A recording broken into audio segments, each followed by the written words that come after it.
Welcome back to Monday and to the new week. All right, so there was a comment that someone made, or question really, and I wanted to address it in my Monday musings. It basically goes, when the demons are gone at the end of the day, do you still remain an adept magician? Or are you too dependent on a power outside of yourself?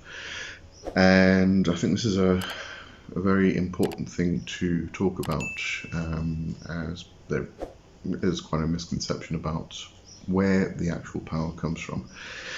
So it depends on the path you're actually following, but what you'll find on most of these paths is that even when we're working with spirits, directly with spirits, in other words, you follow a spirit model.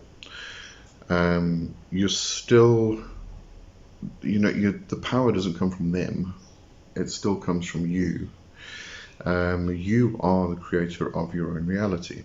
So even though we do work with spirits, we work with particular energies, and it doesn't need to be gods and goddesses or the Fae or the Jinn or whatever. It can be the elemental forces. So what we're doing is we're working with particular energies to enhance what we're doing, enhance our magic, enhance our own persona really. We may want to change something within ourselves. Maybe we have no courage and we want to become more courageous, or we are going to stand up in front of a group of people and give a speech, and we need courage to be able to do that. We can work with the energy of courage itself, or you can work with a spirit that embodies courage. So what we're doing is we're working with the energy of that particular thing in order to alter something within us or around us, alter something within our own reality. So we alter that, we create our own reality. But the power isn't reliant on that energy. All we're doing is attuning ourselves to the same frequency as the spirit or the element or the aspect, whatever the energy, wherever the energy is coming from. What we're doing is we are attuning ourselves to the same frequency, to the same vibration.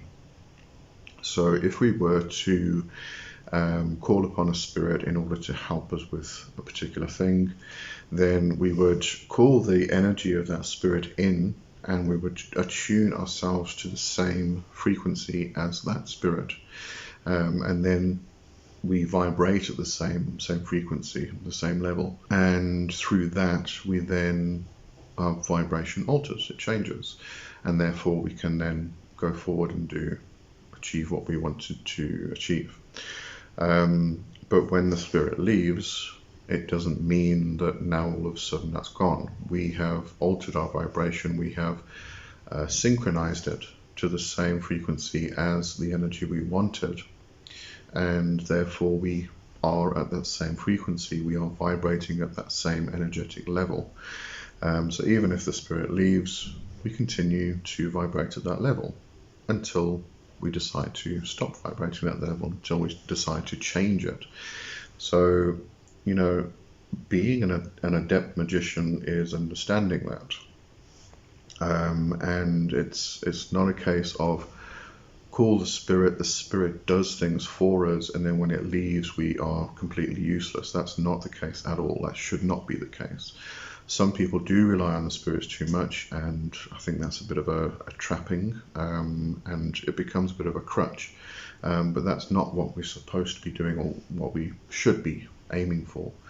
What we should be aiming for is that we are the creator of our own reality, and therefore what we're doing is we're just changing our own frequencies, adjusting our own frequency and vibrational state in order to attune to whatever we want to achieve at that particular time.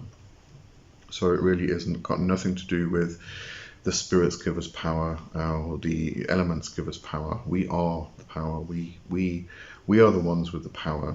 We just need to change, to alter our frequencies in order to suit the situation. Sorry, this is going to be a quick one today, but I thought this was quite important to mention. because I think a lot of people coming into the magical paths when they first start out and they begin practicing these things, there is that misconception that we rely on the spirits to attain whatever we want to attain, and this probably comes out of the Christian worldview again. In Christianity, we rely on God and Jesus if we want something, we pray to God and Jesus, and we ask them to get it for us. So we rely on the spirits in that religion immensely. So when we then start following a magical path, we think the same thing is supposed to happen. We kind of take that perception, that concept, over to the new path, and it's not the case though. When we follow a magical path, we are empowering ourselves. We don't rely on external sources. We are the power. So it's just something that needs to shift in worldview, in perception, in concepts within us. And it could take a while because we, again, are programmed. This keeps coming up. We are programmed in this worldview that we need to alter. We need to change, we need to shift it, and understanding the processes helps with that shifting and that changing. So you're not reliant on external sources. What you're doing is you're enveloping yourself in a particular vibration, so in order for you to match and to synchronize to that vibration. That's really what's happening. Okay, so as I said, quick one today, just wanted to mention that, and I hope you have a fantastic week. Cheerio for now, bye bye.